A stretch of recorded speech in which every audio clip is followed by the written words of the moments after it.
Hey guys, 2010 is over and I decided to make a top 10 list of my favourite films of the year. There's some films that I think could have made the list but I didn't really get around to watching them, such as Let Me In, Ghost Rider, The Kids Are Alright, Winter's Bone. And there's other films that aren't released in England yet until 2011, such as True Grit, King's Speech, 127 Hours and The Fighter. But here's my top 10 films that I've seen in 2010. Number 10, Shutter Island. An extremely tense and creepy psychological horror. It's extremely well acted with a great lead performance by Leonardo DiCaprio, as well as a very good supporting cast of Mark Ruffalo, Ben Kingsley, and an excellent cameo from Jackie Earle Haley. My only problem with the film is that I saw the twist ending coming straight away, which took a lot of the suspense out of the film for me. Doesn't rank up as Martin Scorsese's best, but I really did enjoy it. Number 9, How to Train Your Dragon. Probably the best 3D effects I've ever seen in a film. How to Train Your Dragon has a lot of heart and excellent flying scenes, as well as being very well animated. This is probably my favourite DreamWorks film next to Shrek, but I'm not really sure why all the children had American accents and all the adults had Scottish accents, but hey, this film really took me by surprise and I highly recommend it. Number 8, Toy Story 3. It's not often a third film in a trilogy is any good, but hey, Toy Story 3 is just as good as the original, if not better. This film mixes adventure, humor, and it's genuinely touching.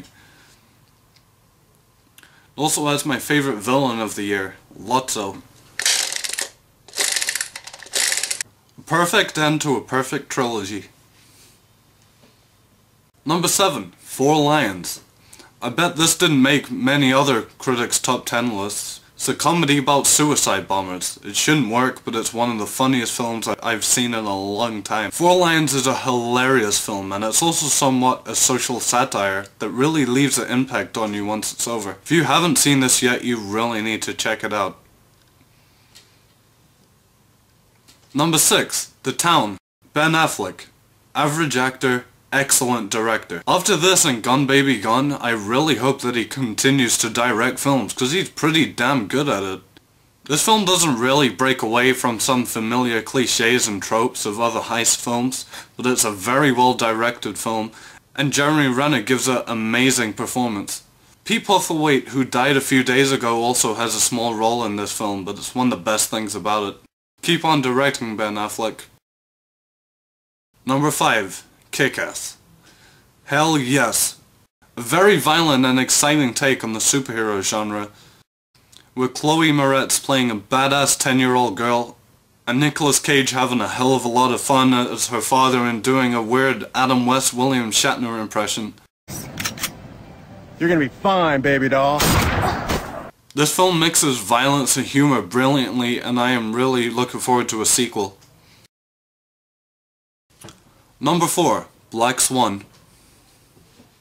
Yeah, I know I said that I'm only counting films that came out in 2010 in England, but I downloaded this. I saw it at a film festival. Black Swan is a psychological thriller about ballet. For those put off, there's actually a pretty awesome lesbian sex scene between Mia Kunis and Natalie Portman. Joking aside, this film shows an excellent transformation into insanity and kept me hooked throughout. The dance scenes are very well shot and the acting is amazing, especially Natalie Portman, who is probably gonna win the Oscar for Best Actress. A beautiful yet disturbing piece of art. Number 3, Scott Pilgrim vs. the World. This film feels like it was made just for me. A video game, comic book and anime influenced action comedy directed by the guy who did Shaun of the Dead and Hot Fuzz. Plus there's a Chinese ninja schoolgirl. Scott Pilgrim is an extremely funny film with eye-popping visuals and very original fight scenes against the 7 evil exes. My favourite ex had to be Brandon Ruth, who played the super vegan. I dislike you, capiche? Tell it to the cleaning lady on Monday. What? Because you'll be dust by Monday. Because you'll be pulverized in 2 seconds. And the cleaning lady, she cleans up dust.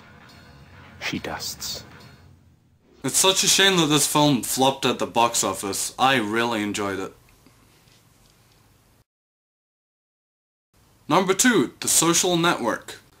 Easily the best written film of the year with an amazing screenplay by Aaron Sorkin, as well as being beautifully directed and extremely acted, especially Jesse Eisenberg as Mark Zuckerberg, as well as Justin Timberlake and Andrew Garfield in supporting roles. This film really captures the spirit of our generation, and it tells an extremely interesting story of friendship, greed and betrayal. At number 1, Inception. Yeah, you may argue that it's too complicated, it has a slow pace and it's too confusing. And even I admit that the ending was a little disappointing. But hey, Inception is a stunningly original, action-packed adventure, and it's also complex and very intelligent, which is something we don't often see in a high-budget blockbuster like this. It's just one of these films that I can watch over and over again. And it has one of the coolest action scenes I've ever seen, with Joseph Gordon-Levitt fighting in a room that's spinning around.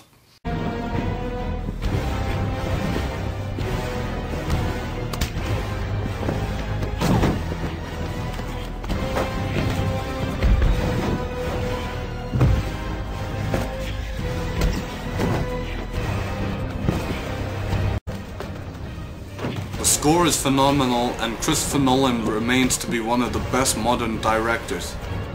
One of my new favorite films of all time.